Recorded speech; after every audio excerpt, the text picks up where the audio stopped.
T-Mobile and a company called Halo announced a autonomous taxi service. Now, it's different than what you might think from an autonomous vehicle that you call it on your app like an Uber, and it would automatically take you there. With this system, first of all of the connectivity goes through 5G, and whether that's mapping, real-time mapping, whether that's any type of communication that the riders have to have with the service itself, but it's a half step. So we're at Vegas at CES, and we call Halo, right? And we put our app, and a Halo car comes, but we actually drive the car. Okay. But it comes with no driver in it. All right. And I know that's kind of a half step, but Halo's premises is that, sure, the technology's there, but these social issues and the government mandates aren't there to get us there. And actually, they have a decent point. I mean, other than China, there are no robo-taxis that even exist out there, even though autonomous vehicles statistically are better drivers than humans, right? Because they can drive better at night, and they don't drink and drive. They don't look at text. They aren't distracted. They didn't drop their lipstick or their phone on the floor, and then they reach for it, and then they have an accident. So it's a half step. It's an interesting one.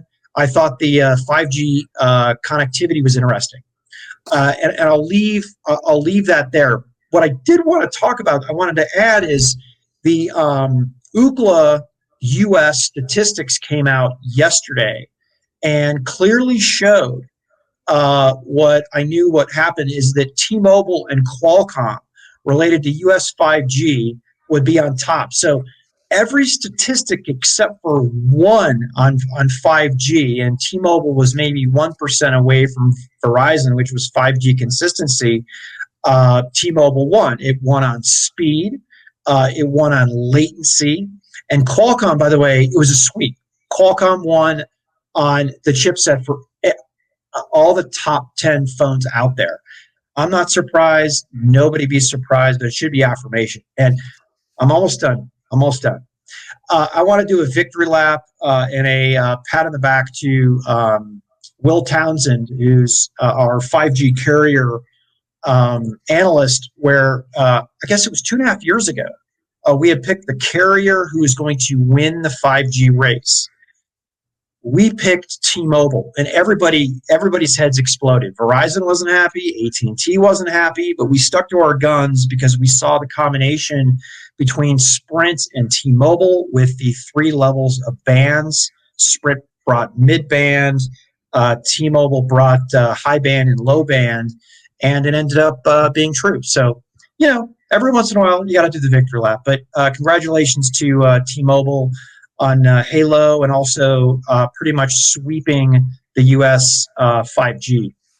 So 30 seconds. One is, haven't followed the Halo thing all that closely. So it sounds like a human out of the loop, human in the loop situation, where when the car's coming to you, it's empty. So if something happens, no risk. It can come to you fully autonomously. But when it gets to you, now the risk is that there's a human inside. They don't want to take that risk. Now you, as the human, take the machine back. Kind of a cool hybrid situation there, Pat. Regarding the T-Mobile thing, that's solid for T-Mobile. I'm a Qualcomm bull. Absolutely no surprise whatsoever. I don't even think there's a competitor. I really think I know there are competitors, but not really. Not at the high end. Not at the high end yet. Well, the interesting thing about it is that the sweep was about the actual chipset as opposed to the modem, right? Because it what I would have expected, at least, of one of those phones would have had would have been an iPhone with a Qualcomm modem, but the whole sweep. So there's some magic that Qualcomm is doing in there. And oh, by the way, Apple doesn't use Qualcomm's RF solution, right? They're piece parting together, kind of a Skyworks and a Broadcom and I think Qorvo solution. So Interesting what you can see through the data.